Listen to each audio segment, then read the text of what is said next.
वो टिल्लू नीतीश राणे बोल रहा है कि मस्जिद में घुस के मारूंगा। उसके साथ साथ वो बीच में बोला कि मैं ईद नहीं बनाने दूंगा। अरे तेरे बाप का राज है क्या नीतीश राणे? अरे नीतीश राणे तेरे बाप का राज है क्या कि तू ईद नहीं बनाने देगा? तू मस्जिद में घुस के मारेगा?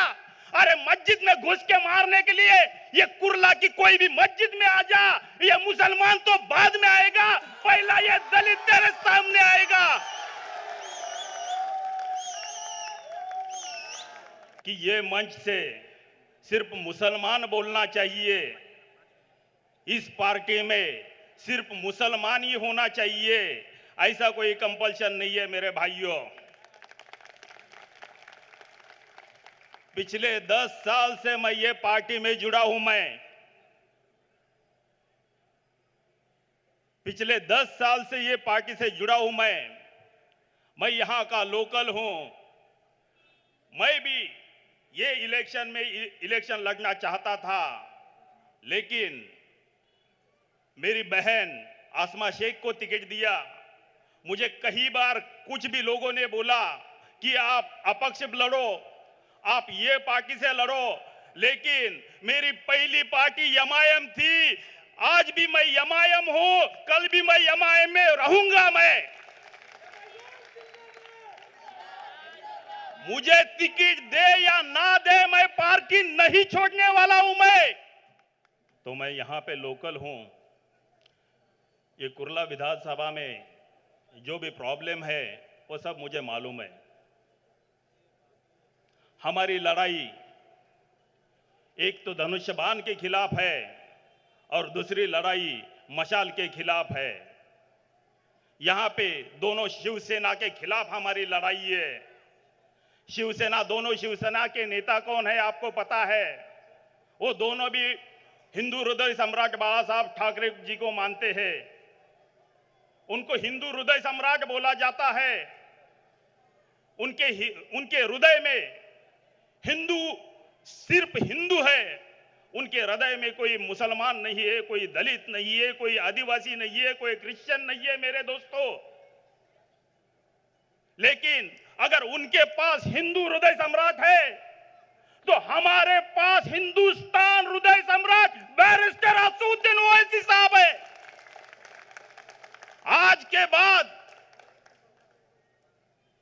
बैरिस्टर असदुद्दीन ओवैसी साहब हिंदुस्तान हृदय सम्राट रहेंगे, क्योंकि हिंदुस्तान की जितने भी गौर गरीब लोग हैं, जितने भी जाति धर्म के लोग हैं, उनकी आवाज पार्लियामेंट में उठाने का काम हमारे बैरिस्टर असदुद्दीन ओवैसी साहब करते हैं। इसलिए मैं आज के बाद उनको बोलता हूं कि हिंदू हृदय सम्राट मैं बोलना चाहता हूं उनको। दोस्तों, माहौल बहुत खराब है महाराष्ट्र का।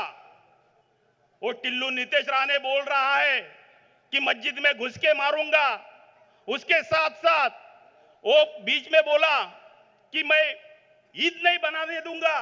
अरे तेरे बाप का राज है क्या नीतीश राणे? अरे नीतीश राणे तेरे बाप का राज है क्या कि तू ईद नहीं बनाने देगा? तू मस्जिद में घुस के मारेगा? अरे मस्जिद में घुस के मारने के लिए ये कुर्ला की कोई भी मस्जिद में आ जा, ये मुसलमान तो बाद में आएगा, पहला ये दलित तेरे सामने आएगा। है हिम्मत? बीच में वो बोला कि ईद नहीं बनाने दूंगा। अरे तेरा बाप भी नहीं रोक सकता है हमको ईद मनाने से। 2014 में तेरा बाप मालवन से हरा था, कुड़ा से हरा था। उसके बाद में बांद्रा में बाई इलेक्शन लगने जा रहा था। उसी वक्त तेरा बाप गली गली में मुसलमानों को वोट मांगने के लिए घूम रहा था मेरे दोस्तों। भूल गया वो दिन? उस वक्त नवाब मलिक साहब को हाथ जोड़ रहा था। जितने भी दलित नेता है, मुसलमान नेता है, उसको हाथ जोड़ रहा था। आज बीजेपी में गया तो बहुत जबान चलने लगी है तेरी।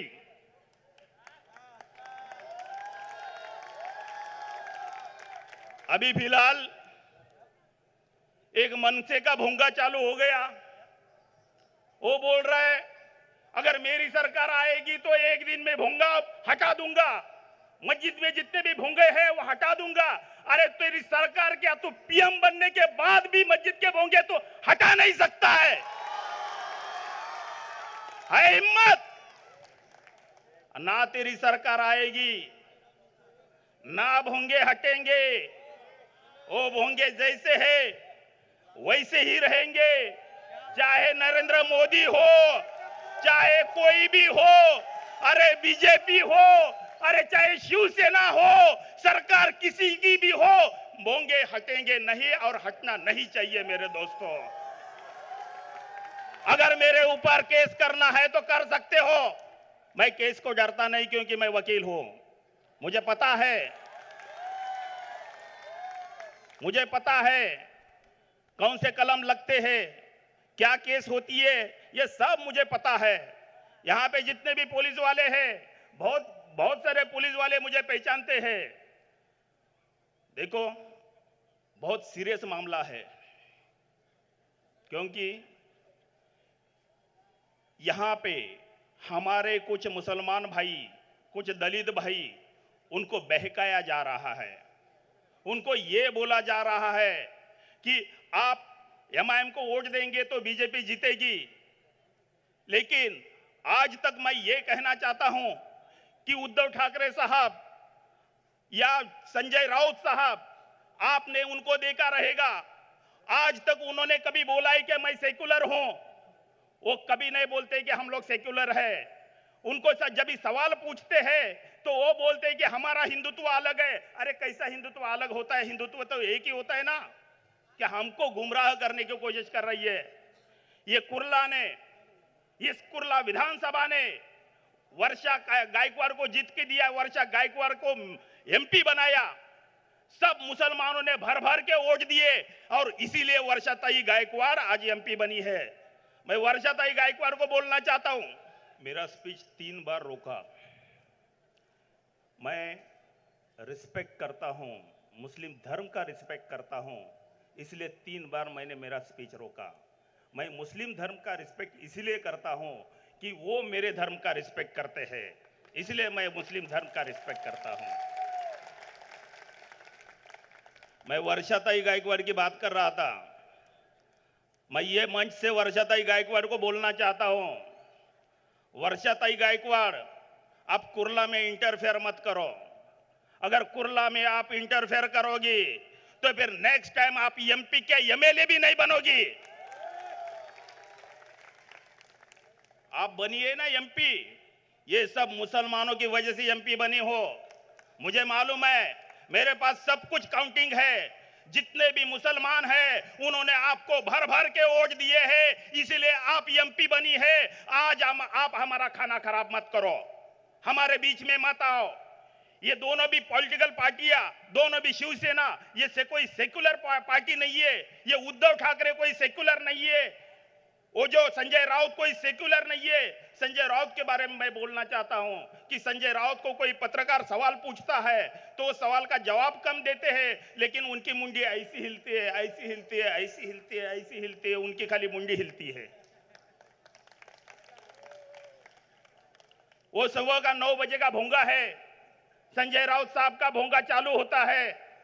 आप हर दिन 9 बजे टीवी खोल के देखो, चैनल खोल के देखो, उनका भोंगा चालू रहता है। कुछ भी अनाम शनाम बोलना चालू कर देता है।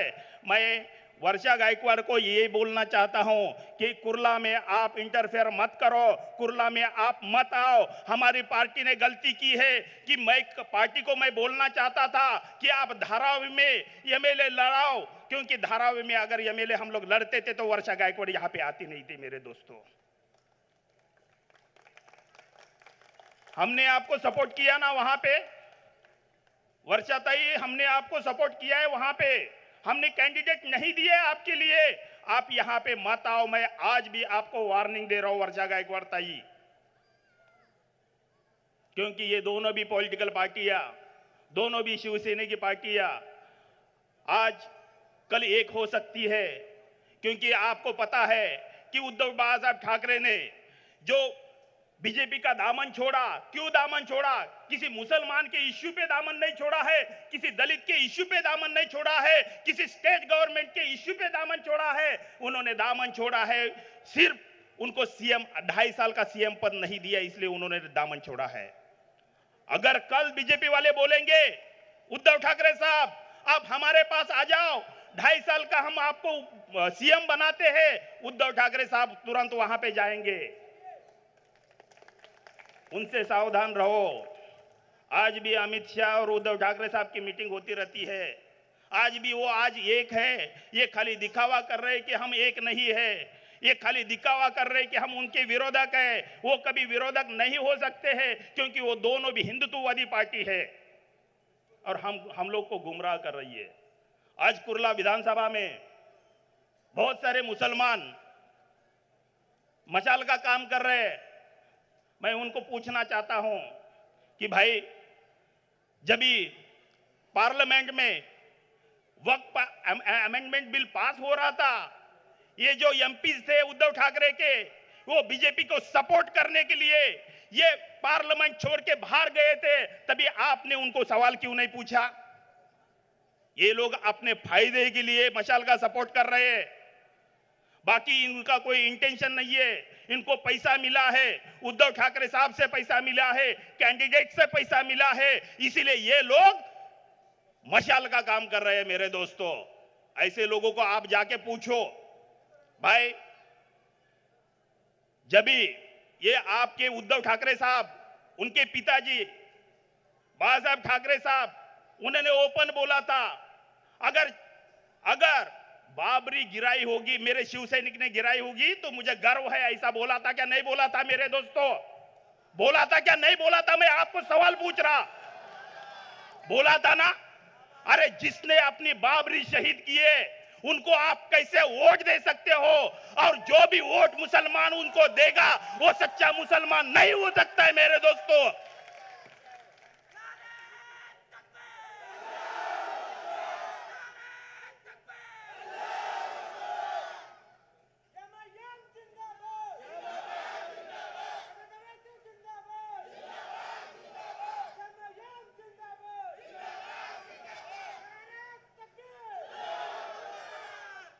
हमारे यहां पे 167 वार्ड है, 168 वार्ड है, 170 वार्ड है, 171 वार्ड है। यहां पे जितने भी नगर सेवक लगना चाहते हैं, सुन लो मेरी बात, सुन लो मेरी बात। अगर आप अभी मशाल को साथ देंगे तो आपको कारपोरेटर नहीं बनने देंगे हम लोग। जितने भी लगना चाहते हैं ये सोच लो, अगर आप मशाल या धनुष्य बाण को आप सपोर्ट करेंगे तो पूरा मुसलमान आपके खिलाफ जाएगा और आप नगर सेवक नहीं बन सकते। मेरे दोस्तों,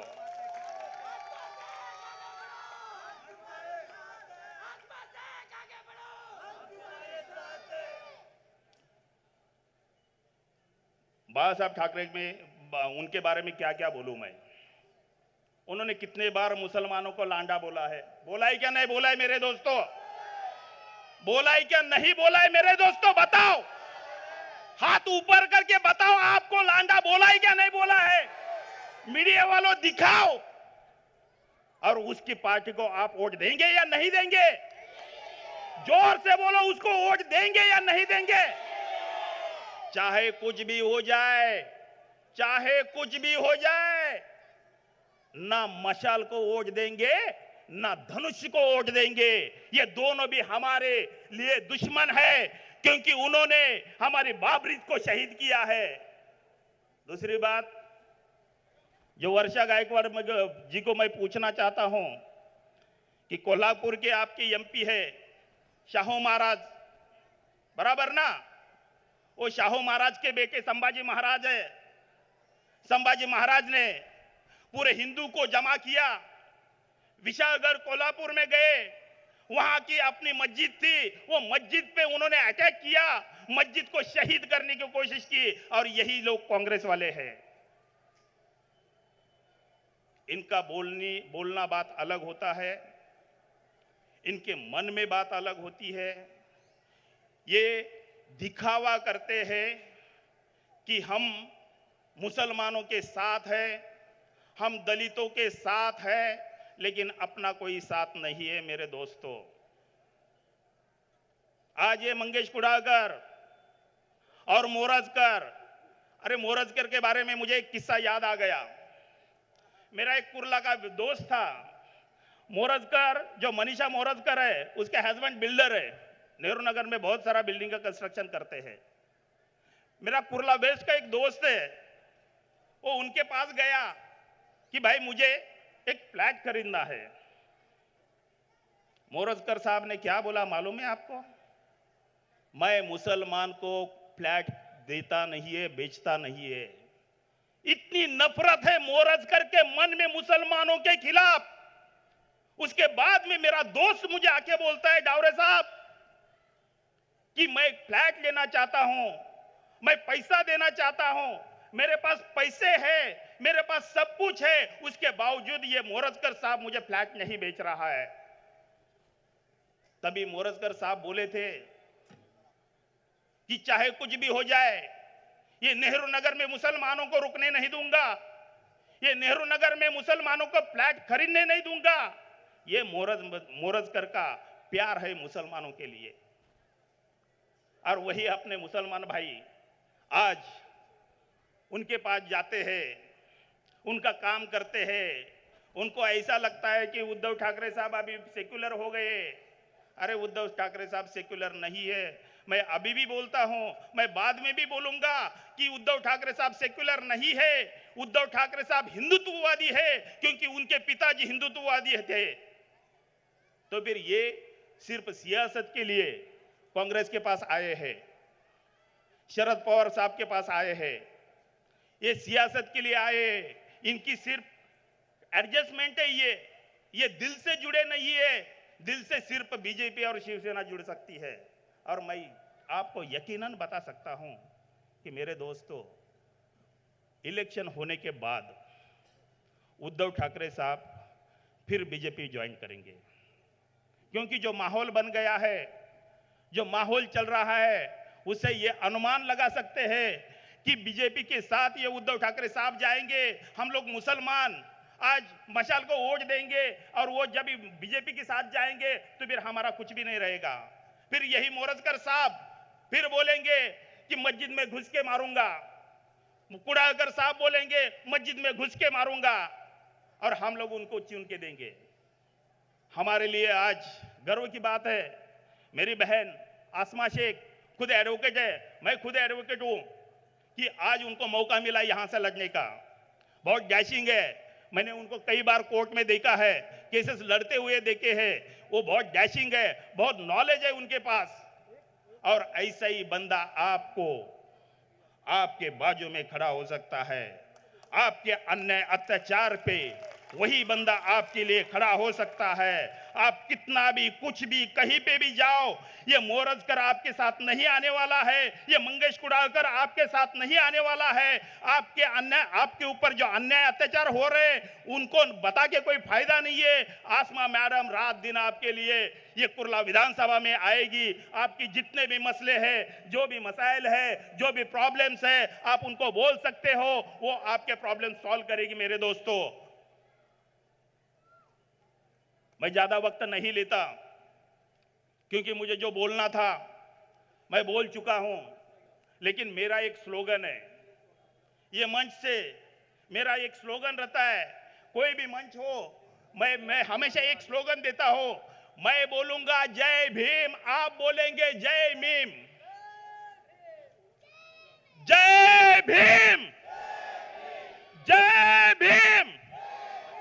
अरे आवाज आवाज आवाज आ रही चाहिए। जय भीम। मैं आने वाली 20 तारीख को मेरे सभी भाइयों को रिक्वेस्ट करता हूं कि पतंग को वोट दो। मेरी बहन आसमा शेख लड़ रही है, उनको भारी वो वोटों से जिताओ। और यही मैं 2 शब्द खत्म करता हूं। जय भीम, जय हिंद, जय भारत, जय संविधान।